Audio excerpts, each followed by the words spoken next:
Pessoal, às vezes eu me pego pensando sobre, sabe, o que o nosso Brasil está passando agora, sabe, os ataques à liberdade, a perseguição descarada contra as pessoas, os aumentos de impostos, o dinheiro sendo utilizado, água, sabe, pelo ralo, indo pelo ralo. E aí eu fico pensando também na Venezuela, o que esse povo está passando. Porque assim, aqui ainda há um disfarce muito grande. Na Venezuela o negócio é escancarado. É uma pena que o Brasil está virando um espelho da Venezuela, mas a grande realidade dos fatos é que a gente não pode deixar de olhar para o que está acontecendo lá. Não esquece de se inscrever, curtir e compartilhar que a gente vai tratar desse tema super importante. Vamos começar com a matéria da revista Oeste. Maduro aumenta a repressão para manter-se no poder. O ditador da Venezuela, Nicolás Maduro, aumentou a repressão contra os opositores para se manter no poder. A exemplo, na manhã de 7 de agosto, o ex-deputado Américo de Grazia avisou sua filha, Maria Andreina, que iria ao hospital em Caracas por causa de uma infecção pulmonar. Essa foi a última vez que Marina Andreina falou com seu pai. De acordo com o jornal O Estado de São Paulo, mais tarde, no mesmo dia, Maria foi informada que Américo estava detido no helicoide. O local é conhecido por ser o maior centro de tortura para presos políticos da Venezuela. Desde então, os filhos de Américo, que vivem fora da Venezuela, desconhecem seu estado de saúde e as razões jurídicas da sua detenção.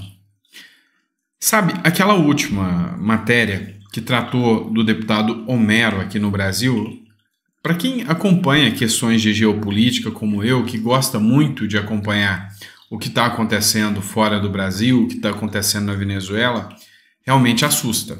Você vê que, sabe, o devido processo legal já começa a ser jogado no lixo e as pessoas simplesmente são presas por ser oposição.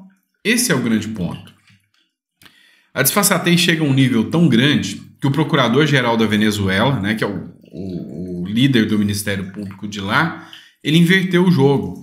Fala que as mortes que ocorreram, as 26 mortes declaradas até agora, porque a gente desconfia que pode ser mais, que é culpa da oposição, que é a oposição que causou essa morte. Mas tem um motivo a mais, eles querem chegar mais longe na repressão. O procurador-geral da Venezuela, o Tarek William Saab, afirmou em coletiva de imprensa que as mortes durante o protesto contra o processo eleitoral de 28 de julho não são de responsabilidade do Estado. Aliado do ditador Nicolás Maduro, ele culpa os opositores pelos assassinatos, mesmo sem apresentar evidências.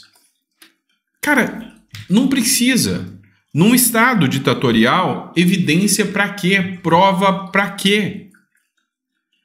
Mesmo em casos, como eu acabei de citar o caso do Homero lá, do deputado, assim, não existia um indício sequer na legalidade. É assim que funciona. Então, esse espelho assusta o Brasil, assusta o brasileiro de bem que só quer democracia.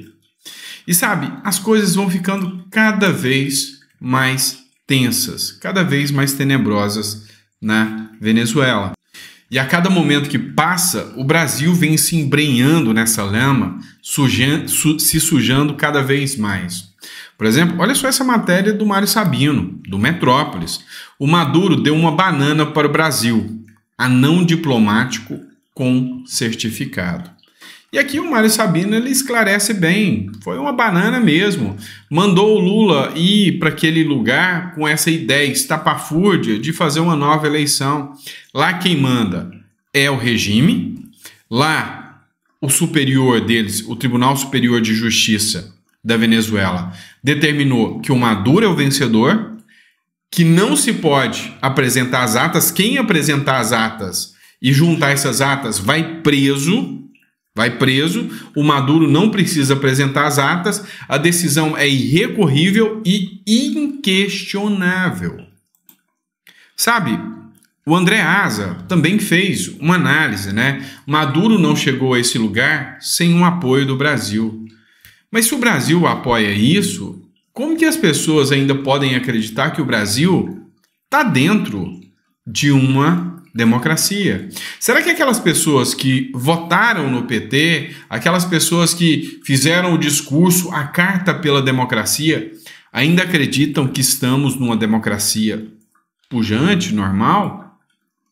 Será que os sinais que são passados não são suficientemente graves para demonstrar isso? Então, assim, a cada dia que passa a gente fica mais assustado com toda essa situação que está acontecendo na Venezuela. Mas o plano que vem acontecendo na Venezuela é o mesmo que pode acontecer no Brasil.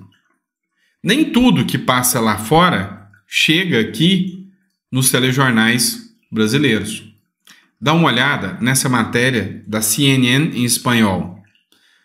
O presidente da Assembleia da Venezuela planeja proibir a candidatura de pessoas consideradas como fascistas. Aqui no Brasil, você torna as pessoas inelegíveis por ter apoiado um candidato, mesmo sem nunca ter se candidatado, como é o caso do Luciano Hang. Luciano Hang está inelegível. Aqui no Brasil, você caça candidaturas por futurologia, e aqui no Brasil você deixa pessoas inelegíveis sem condenação criminal. O que viola, né, os tratados que o Brasil é signatário.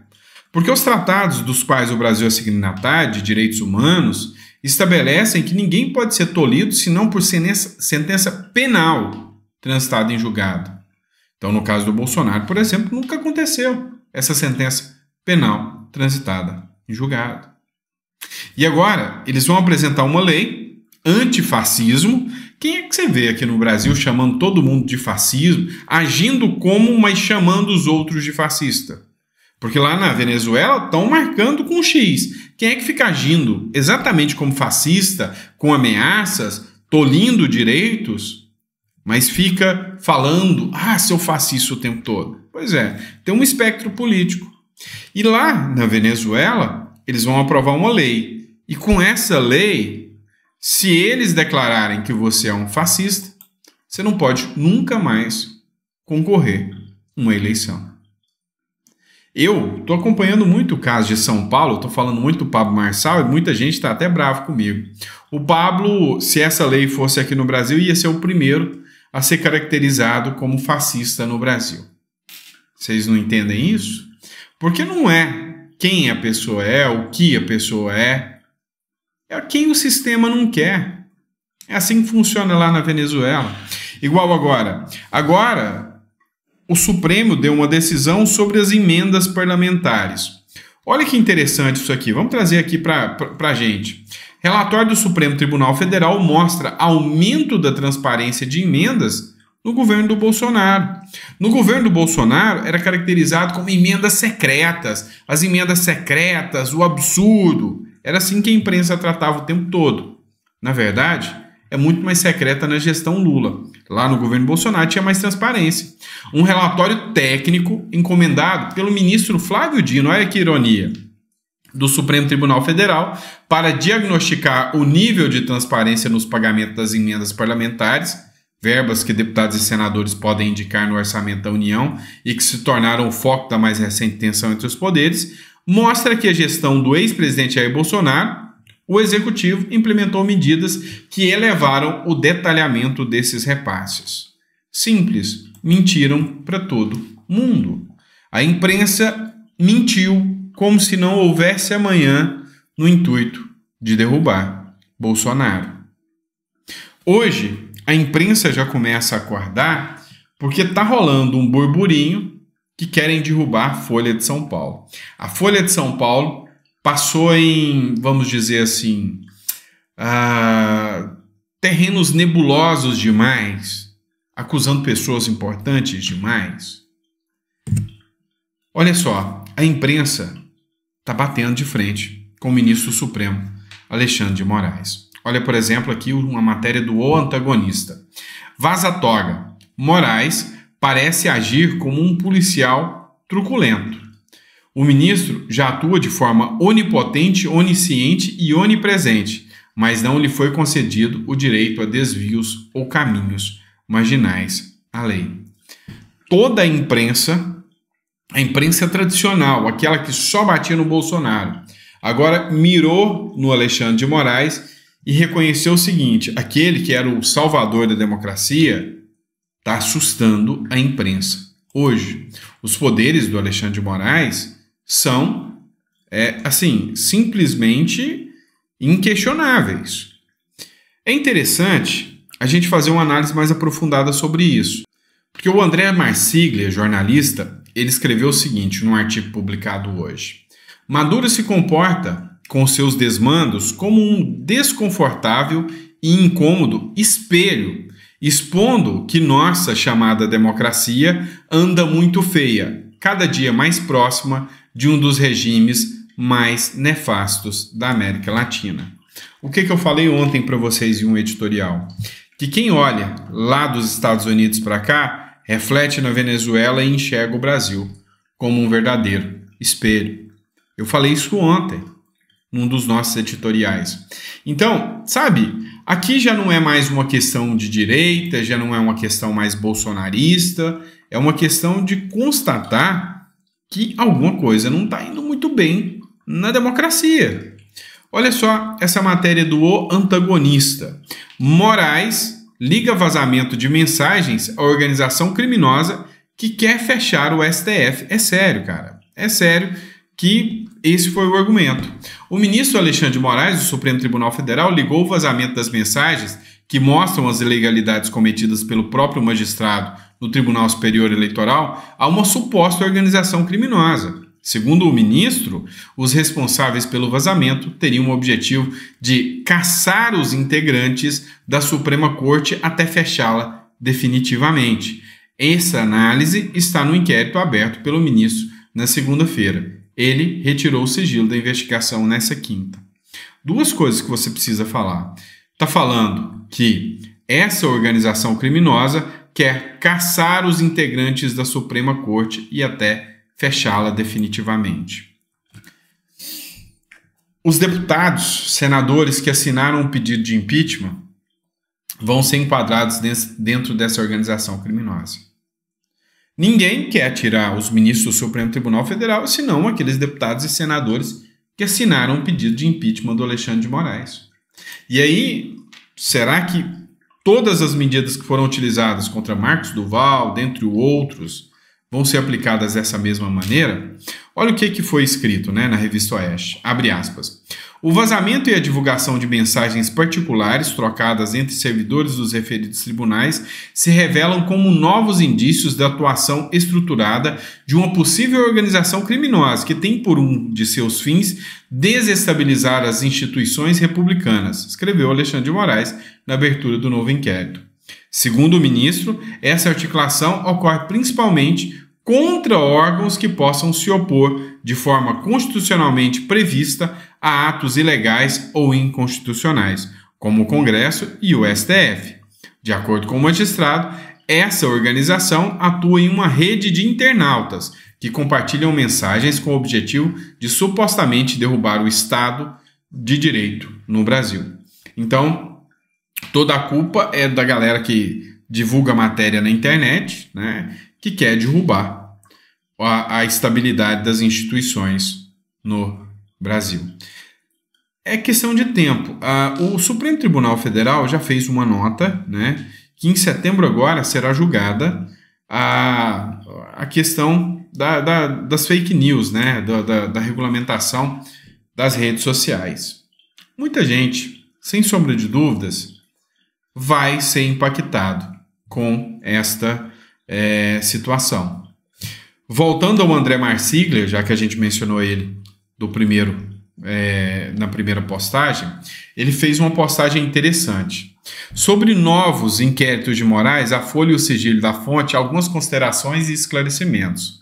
A Folha não cometeu crime algum. Se o assessor entregou deliberadamente as informações à Folha, ele violou o sigilo funcional. Ele nega. Mesmo assim, Moraes proibiu inquéritos para apurar os fatos, baseado em reportagem de site de internet, de esquerda ainda. Está errado, reportagem não é indício para abrir inquérito. Moraes deveria estar sob suspeição, é um dos personagens das mensagens. O assessor não tem foro privilegiado para o caso tramitar no STF. Eu já falei exatamente isso para vocês. Não tem como o ministro do Supremo, e aqui eu estou falando como advogado, estou falando com base jurídica, não tem como o ministro do Supremo não argumentar suspeição nesse caso. As mensagens são referentes ao próprio ministro. Como que ele vai conduzir o inquérito? Não faz sentido. E também nenhum dos assessores, porque o inquérito é sobre os assessores, tem foro privilegiado para que isso fique no Supremo Tribunal Federal. Não faz o menor sentido. Ao que consta no depoimento, o assessor seguiu negando, não quis entregar o celular e foram determinadas diligências contra ele. Por qual razão? Parece se tratar de mais um caso de irregularidade de pesca probatória. Enfim, a gente está passando por momentos na República Brasileira que os procedimentos até então utilizados para colheita de provas, né, a pescagem de provas, começa a ficar muito escancarado. E, assim, o que está acontecendo na Venezuela está dando mais luz ao que está acontecendo no Brasil. A que ponto vamos chegar com isso? Não sei. Sinceramente, não sei. Ninguém é possível de fazer aqui uma futurologia que vai haver sanções contra o Brasil ou que o Brasil vai cada vez se afastar mais das democracias tradicionais aqui do Ocidente, mas no final das contas, a gente sabe, uma coisa é certa, muitas pessoas ainda vão sofrer os arbítrios judiciais até que alguma coisa possa ser feita, infelizmente, tá bom?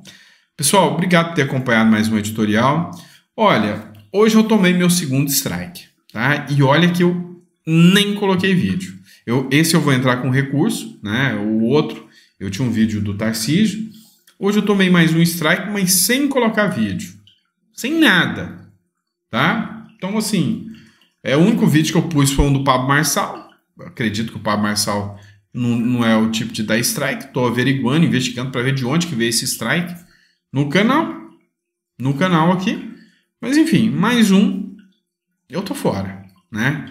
Então, para vocês verem como que o sistema está atuando, né? Então, estamos pensando até em montar um canal paralelo aí para poder dividir os vídeos com vocês. Mas, infelizmente, mais uma vez, vem essa aí. Essa aí eu vou abrir um processo junto ao YouTube para ver se eu consigo derrubá-lo, né? Mas vamos ver o que está acontecendo, tá bom?